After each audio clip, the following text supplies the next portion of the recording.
अवधूत चिंतन श्री गुरुदेव दत्त श्री स्वामी समर्थ। स्वयंपाक करताना कोणते नामजप करावे, कोणता मंत्र म्हणावा, महिलांनी हा व्हिडिओ लक्ष देऊन पूर्णपणे ऐकावा। तसे तर भरपूर चमत्कारिक मंत्र आहेत ज्याचा आपण जप करू शकतो आणि त्या जपाचा खूप प्रभाव आपल्या स्वयंपाकावर, आपल्या परिवारावर आणि आपल्या परिवाराच्या समस्येवर पडत असतो। एक गोष्ट लक्षात ठेवा, महिला जेव्हा स्वयंपाक करते तेव्हा तिचे मन नेहमी शांत, प्रसन्न आणि आनंदी राहायला पाहिजे। स्वयंपाक करताना महिला शांत व आनंदी नसेल तेव्हा त्या स्वयंपाकाची नेगेटिव्ह एनर्जी त्या स्वयंपाकात उतरते। घरातील सदस्य जेव्हा ते भोजन करतात तेव्हा त्यांच्यात ती नेगेटिव्ह एनर्जी उतरत असते, त्यामुळे घरातील शांतता जाते।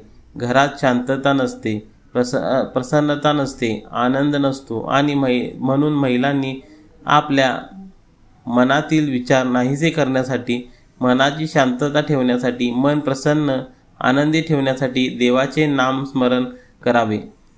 पूर्वी चूल हे अग्निकुंड असायचं, कुटुंबात प्रचंड सासुरवास असायचा। एकत्र कुटुंब पद्धती असताना स्वयंपाक करता करता त्या भगिनी हळूच चुलीमध्ये सासूला दुर्लक्ष करूनच सासूस दुर्लक्ष झाले की हळूच त्या महिला तुपाची किंवा तेलाची धार चुलीमध्ये टाकायच्या। इकडे स्वयंपाक चालू, तिकडे गायत्री मंत्र चालू। 100% ती घर गुण्यागोविंदाने नांदायची, कुठल्याही प्रकारचा वादविवाद अजिबात नसायचा। तर भगिनींनो, आम्ही तुम्हाला 2 असे चमत्कारिक व प्रभावी मंत्र सांगणार आहे ज्याचा जप महिला स्वयंपाक करताना करू शकतात। आता ह्या 2 प्रभावी मंत्रामधून तुम्हाला जो सोयीस्कर वाटेल असा मंत्र तुम्ही करू शकता। तुम्ही 2 मंत्राचा जप करा, तुम्हाला जो चांगला वाटेल, प्रभावी वाटेल तो तुम्ही चालू ठेवा। भगिनींनो, इथे पहिला मंत्र म्हणजे आपल्या सगळ्यांना माहीत असणारा स्वामींचा मंत्र, आपल्या स्वामींचा चमत्कारिक मंत्र श्री स्वामी समर्थ। तुम्ही हळू आवाजात किंवा मनातल्या मनात श्री स्वामी समर्थ, श्री स्वामी समर्थ असे म्हटले तरी चालेल। हा खूप प्रभावी मंत्र आहे, चमत्कारिक मंत्र आहे। हा मंत्र मन प्रसन्न करतो, आनंदी करतो, त्याने जीवनात सकारात्मक उतरते।